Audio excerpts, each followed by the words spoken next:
Andy DePaula welcomed Larry Hogan to his family's restaurant with a big smile and a handshake. The warning came a few minutes later. DePaula, the 64-year-old namesake of DePaula's Bagel and Brunch here in Maryland's conservative Eastern Shore, whispered to a reporter that Hogan better avoid disparaging former President Donald Trump. "I'm a Trumper," DePaula said as Hogan posed for pictures and made small talk with the excited breakfast crowd on a recent Friday morning. "I think Larry would be better off if he kept how he felt about Trump under his breath." The brief exchange during a weeks-long bus tour illustrates a stark political reality for the popular Republican former governor, who has single-handedly transformed Maryland's sleepy Senate race into a top-tier contest in the national fight for the Senate majority.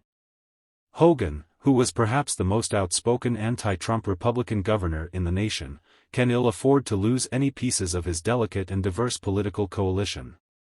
He's hoping to become the first Republican in more than 40 years to win a Senate seat in this deep blue state, where Democrats outnumber Republicans 2-1 statewide, with much of the Democratic support in Baltimore and the suburbs of Washington. Over the next 6 months, Hogan will have to fend off political threats from all sides. As Trump loyalists eye the 67-year-old businessman with skepticism, Democrats are counting on abortion rights to make Hogan's historic challenge even harder. But the R after his name may ultimately prove the most serious liability for Hogan in a state Trump lost by 33 points 4 years ago.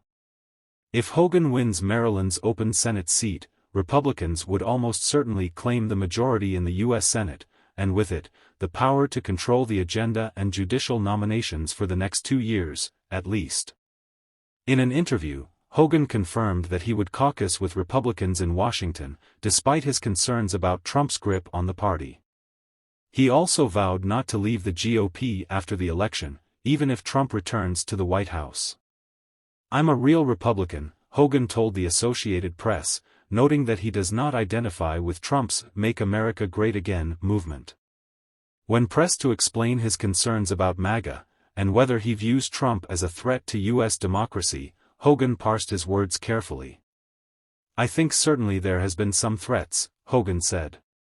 "But I think that's not what this campaign is really all about." Meanwhile, Hogan's opponents on the left are only just beginning to organize as Democrats wade through their own nomination process. While Hogan faces token opposition in the GOP, Democrats will pick Hogan's general election opponent next month.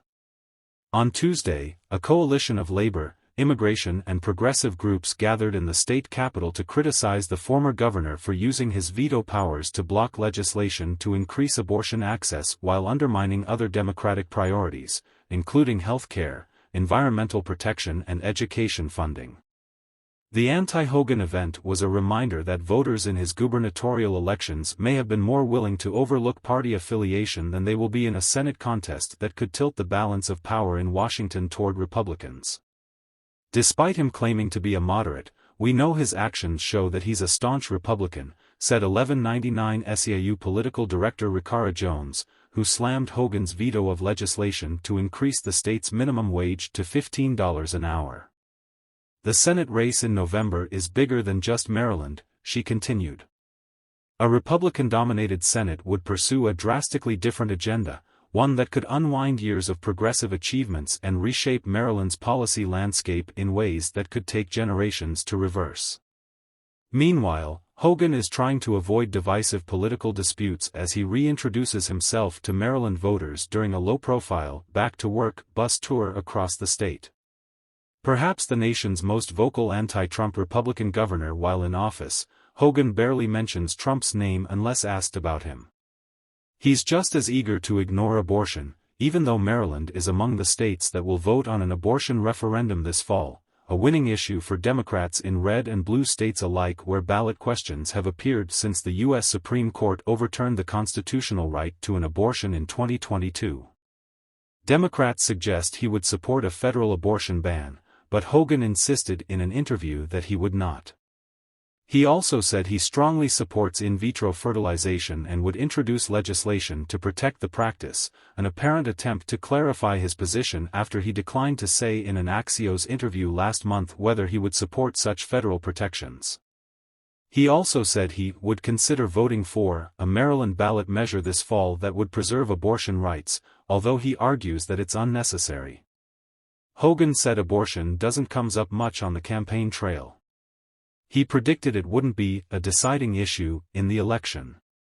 Asked about the issues that matter most to him, Hogan said he's most focused on ending the divisiveness in Washington, followed by the crisis at the U.S. Mexico border, crime and the economy. But Hogan largely avoided talking politics at all on his weekend bus tour, preferring to connect with voters on a personal level.